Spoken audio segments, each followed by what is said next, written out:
আছে, মিথ্যা আছে, পাপ আছে, সেগুলো থেকে নিজেকে সরিয়ে রাখতে হবে। এখন ইবাদতের চর্চাটা আমরা কিভাবে করি? আমরা তো ডেফিনেটলি নামাজ পড়ি, নামাজ আমাদের জন্য পরে ইবাদত। আমরা আল্লাহর খুব কাছাকাছি চলে যাই নামাজের মাধ্যমে। অন্য ধর্মাবলম্বী যারা আছে তারা প্রেয়ার করে, প্রার্থনা করে, এবং তাদের যে ভগবান আছে বা যিশু খ্রিস্ট আছে বা তাদের যে আল্লাহ আছে তারা আল্লাহর সাথে প্রেয়ারের মাধ্যমে কানেক্টেড হয়।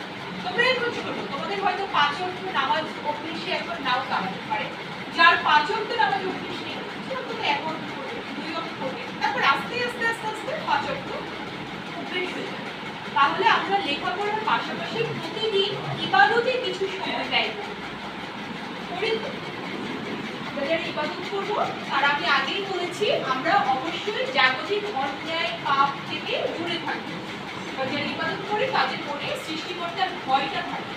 সৃষ্টিকর্তার ভয় যার মনে থাকে সে অবশ্যই এই দুনিয়ার কোনো খারাপ কাজ